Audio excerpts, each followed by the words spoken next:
May nagtanong sa akin, "Hello po sir, may tanong lang po ako. Kung dapat po ba akong matakot sa ola na naniningil at nananakot kahit hindi ko naman po inutang yung pera sa kanila? Na-uninstall ko na po kasi yung app nila December pa lang. Pero itong January lang po may dumating sa akin na OTP code request. Tapos bigla na lang ako nagkaroon ng loan kahit hindi gumagamit ng app nila. Ngayon po sinisingin nila ako kahit hindi naman ako nangungutang sa kanila. Feeling ko po sila lang nag-hack ng account ko at ginawan ako ng loan." Okay po. So una ko is hindi nyo kailangan katakutan yung mga ola, no? Wala naman nung silang po pwedeng gawin kundi yung usual na ginagawa nila, yung manakot at mangharas. Ano po? Okay, regarding po dun sa sinabi nyo nga ho na na-uninstall nyo na po no last December yung inyong app, no, at nitong January naka-receive kayo ng OTP code request. Okay, ang tanong ko doon is inopen nyo po ba yung app para ilagay yung OTP request?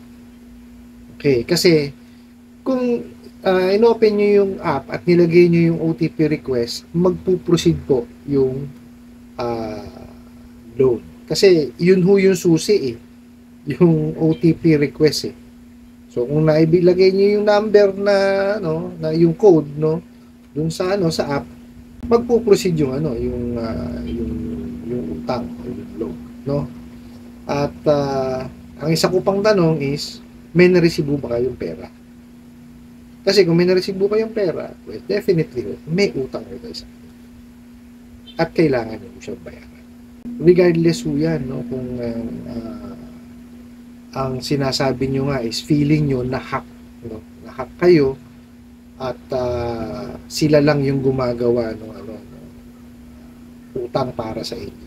Kasi the fact na na-receive nyo yung OTP at inilagay nyo sa sa app, meaning inaccept nyo po yung kung hindi ho ako kung ganun lang yung nangyari, no? Kung ganun po yung nangyari, may utang kayo. So, kailangan niyo po siyang bayaran. Doon po sa mga sa mga nanonood po sa atin, pagka merong ganito, no, naka-receive kayo ng OTP, regardless po yan kung OLA yan o kung saan mang OTP, wag ho kayong basta-basta nag-i-encode kung saan. Kasi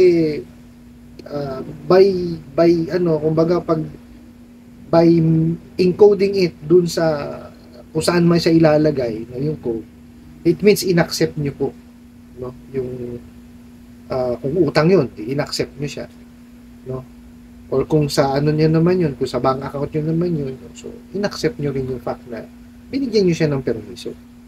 Okay po ba? Tapos ang masakit po kasi dyan sa mga OLAN na yan, ganito yan eh. Kasi sa traditional lending, financing at bangko, kailangan ho yan merong pag-uusap o may kasunduan para ho magkaroon ng effect yung loan. So may pirmaan ho ng kontrata, no? Kasi yun yung traditional way, no? Sa OLA ho kasi iba, no? By merely clicking, nag-agree kayo o nag-click kayo, no, in the beginning, yung sa pag-i-install nyo pa lang ng app, binigyan nyo na po sila ng kumbaga in-accept nyo na kayo ay mangungutang sa kanila. No, yun ho yung mahirap sa sa mga OLA, no? So kaya hindi sila yung per loan eh. No? Ang nangyari sa kanila nung kinlik mo yung agree, wala na. So binding na ho yung yung transaction nyo. Okay? Hindi ho sila per loan, no? Meron ho akong na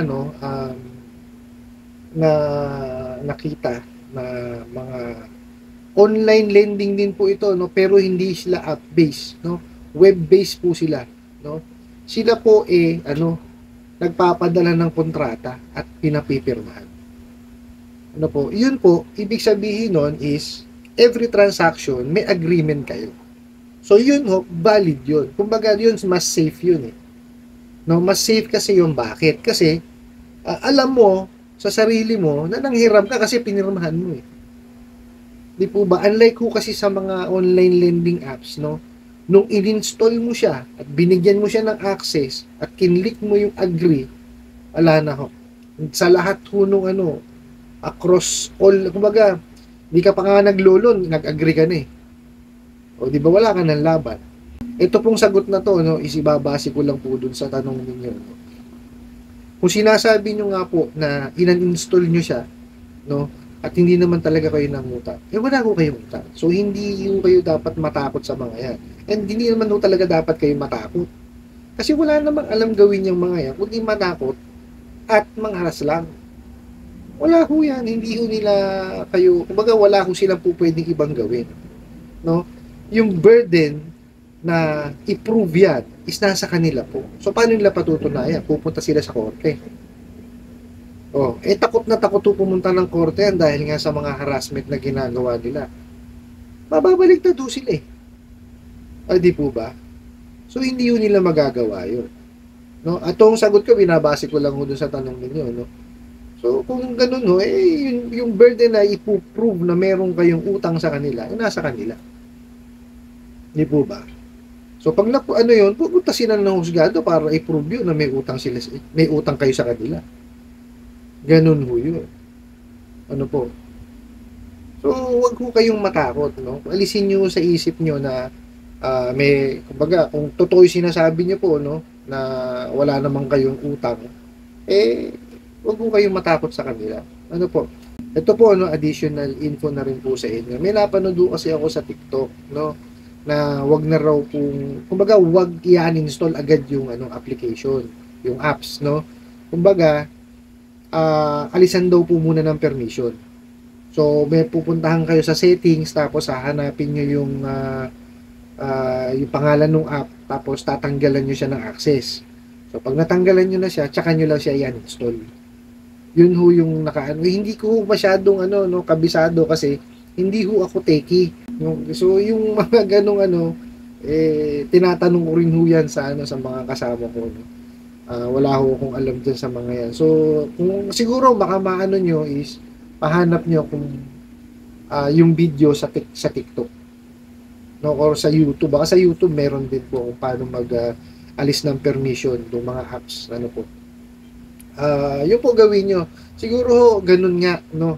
Kaya siguro yun nga sinasabi nyo na hack yung yung apps nyo is because may access pa rin kasi sila. So, tanggalin nyo muna yung access, no, bago nyo yan install. Para ho mas safe, no. At hindi kumbaga hindi na rin humagaya yung iba pong nanonood sa atin. So, yung po, no, mabalik tayo dun sa inyo. Ang suggestion ko lang po, no, is kung wala ho talaga kayong utang, no, is hindi ho siyang isipin. Sabihin nyo sa kanila na i-prove nyo na may utang ako, no. Kausapin nyo sila. Kasi kailangan nyo muna kamong patunayan na meron kayong utang. Kung wala naman talaga kayong na-receive na pera, wala kayong utang. So, patunayan nila yon. Saan lang nila po pwedeng patunayan yun? Diba? Sa husgado. Sabihin nyo sa kanila yun. Titigilan kayo niyan. Kasi takot pumunta sa husgado yan. Babaliktad doon sila eh. Di po ba? Pero po, kung yun nga, kagaya ho nung sinabi ko kanina, kung may na-receive kayong OTP at inilagay nyo ho dun sa app, magpo-proceed po yung utang. At most probably po, baka may dumating sa e-wallet nyo o sa bank account nyo na pera. So, technically, meron po kayo. I hope nasagot ko po itong katanungan na to at sana po makatulong. Maraming salamat po sa patuloy niyo po pagsuporta at panonood sa aking mga videos. Maraming salamat po sa inyong mga likes, comments at pag-share niyo po sa aking mga video at lalong-lalo na po sa mga nagtatanong na po. Kunin ko na rin po itong opportunity na to na imbitahan ho kayo na suportahan din po yung iba ko po mga social media account na po sa YouTube, Facebook, and TikTok. Hanggang sa muli po, yun lang.